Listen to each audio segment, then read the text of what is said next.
And we have an official upset alert complete. Coco Gauff, the future of tennis, taking on Mirra Andreeva, the future of Russian tennis. As always, this video brought to you via the Doctrine of Fair Use, the Fair Dealing, and the Digital Millennium Act. Coco Gauff, ladies and gentlemen, gets the job done. That's right. She went on a tear, ladies and gentlemen. She would win 8 service games in a row, up 5-love in the second set. She would have the opportunity, that's right, ladies and gentlemen, to serve up a bagel in this match. Now, Coco found herself here after taking out Diana Yastremka in the first round, her first matchup of this tournament, should I say, the second round, as the elite stars, the top seeds, would have a bye. That went 3 sets. After being on the receiving end of a bagel from Diana, a lot of critics questioning, hey, what's wrong with Coco? She would leave the court, come back, wrap it up in 3. That's right, guys. Ann Lee, 6-2, 6-3, win. Belinda Bencic, 6-4, 6-2, win. On the other side of the net, Mirra Andreeva, ladies and gentlemen, here after taking out Mary Boo, 6-3, 6-4. Magdalena Frech, 7-5, 6-3. And Yulia Stardupseva, 6-1, 6-4.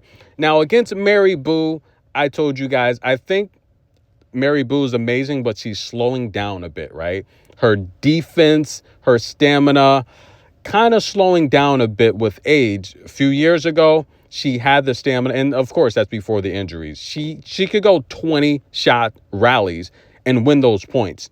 I felt the issue with Mirra is, even though Mirra's a younger player, Mirra's a little bit more aggressive, a little bit more power. The same with Magdalena. Good shot maker between the lines, but Mirra's left down the line, cross-court drop shots, a little too athletic and fast for Magdalena.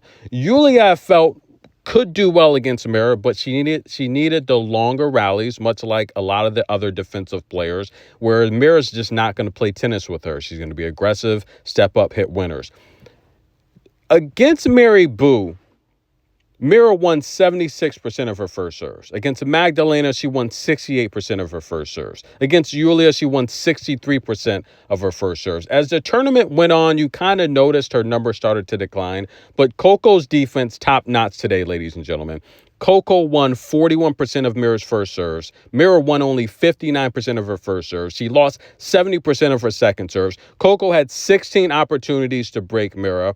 And yes, ladies and gentlemen, Coco's back. Now, I felt she did a good job chasing down the drop shots. Mirra is a very tactical player, coached very well by Coach Martinez. But I just felt Coco's athletic ability, her speed, it's going to give Mirra problems. Listen, guys, it doesn't matter how good of a shot maker you are. If you can't close out and be in position to return, it doesn't matter. And Coco's the best she's the best at doing that on tour, hands down. There's nothing to worry about, ladies and gentlemen. I think the odds makers were completely disrespectful in this spot to make Coco the underdog against someone she's never lost to.